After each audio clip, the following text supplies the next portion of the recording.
Chers frères et sœurs chrétiens de Pologne, une fois de plus, je veux attirer votre attention sur la pandémie du coronavirus, appelée le Covid-19, qui sévit de par le monde. Nous, leaders religieux, avons décidé de nous retrouver ensemble pour dire nous devons offrir notre pays, offrir les responsables entre les mains du Seigneur. Voilà pourquoi nous avons organisé 2 journées à des moments différents de prière où tous les chrétiens se sont arrêtés pour se tourner vers Dieu. C'est un moment où nous avons demandé aussi à tous ceux qui ne sont pas croyants de pouvoir respecter le temps de silence. Nous avons demandé aussi à tous ceux qui aiment Dieu de pouvoir se tourner vers l'unique Dieu. Oui, nous pensons que ce moment était moins important. Voilà pourquoi chaque responsable s'est retrouvé pour faire ce qu'on appelle la sensibilisation.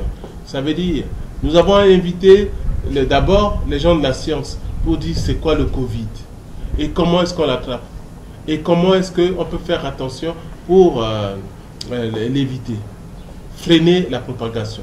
Et nous expliquons en disant, il faut le lavage de mains, il faut la distanciation de 1 mètre, il faut porter le cache-nez. C'est les mesures pour le moment qu'on utilise pour le faire. Et chacun, les scientifiques l'ont expliqué.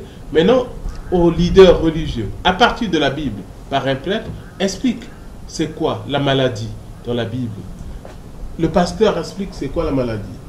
Et aussi, l'imam dans le Coran explique c'est quoi la maladie. Le tout, c'est de préparer nos fidèles à s'ouvrir à Dieu pour pouvoir continuer leur marche. Que Dieu a le dernier mot. Dieu a le contrôle de la vie, de l'humanité. Et que nous ne devons pas vivre sous la peur, sous le stress, sous l'angoisse. Nous devons nous confier à ce Dieu unique. Et moi, au niveau de la CJCL, j'ai aussi commencé les actions que je le mène, c'est-à-dire distribuer les kits que je mets dans les paroisses. Oui, je vous ai dit tout à l'heure, il y a 2 actions de lutte contre le Covid qui ont été menées, 2 journées. La première journée, c'était le 4 le 4 avril, où nous avons fait des émissions de 6h à 18h. Tous les chrétiens, tous les hommes et femmes de bonne volonté sont arrêtés pour jeûner, prier et surtout implorer la grâce de Dieu pour qu'il puisse nous aider. Toutes les radios, toutes les stations ont reçu les enseignements. Ils ont été sensibilisés.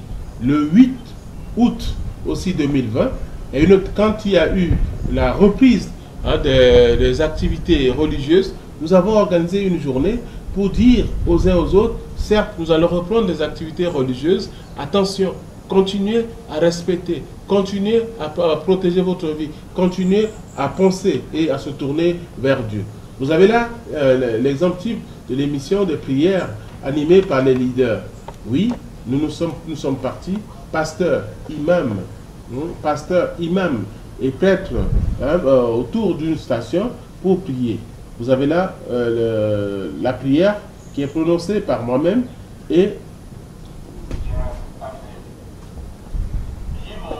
parce que nous pensons que c'est important que nous puissions offrir notre humanité, plus particulièrement notre pays à Dieu. Oui, Dieu est celui qui est le maître de tout, parce que c'est lui qui nous sauve. Et c'est ce que nous disons et que nous proposons aussi aux autres. Pendant cette journée, ça c'est souvent l'occasion de sensibiliser tout le monde. Au niveau de l'archidiocèse, qu'est-ce qui se passe concrètement? Je passe de paroisse en paroisse pour sensibiliser. Je passe de paroisse en paroisse pour distribuer des kits, comme je l'ai dit tout à l'heure, donner des savons et inviter les gens. Ce n'est pas seulement aux chrétiens, je le donne aussi aux musulmans, aux protestants, tous ceux qui sont confrontés par cette maladie. Parce que cette maladie ne choisit pas. Cette maladie concerne tout le monde et je dois interpeller et préparer. J'ai réalisé un film de 17 minutes pour sensibiliser les fidèles, pour demander aux gens de respecter les gestes barrières. Et souvent, après la messe, j'invite les gens à regarder qu'est-ce qui se passe-t-il. J'explique d'où est partie la maladie. Le Wuhan, en Chine. J'explique comment cette maladie a traversé l'Europe, où on voit beaucoup de morts, où on voit beaucoup de malades.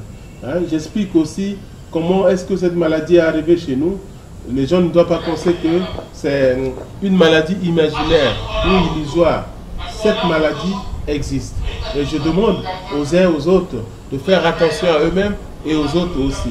C'est le rôle du pasteur que je suis de protéger mes brebis, de pouvoir leur dire à eux aussi de protéger les autres.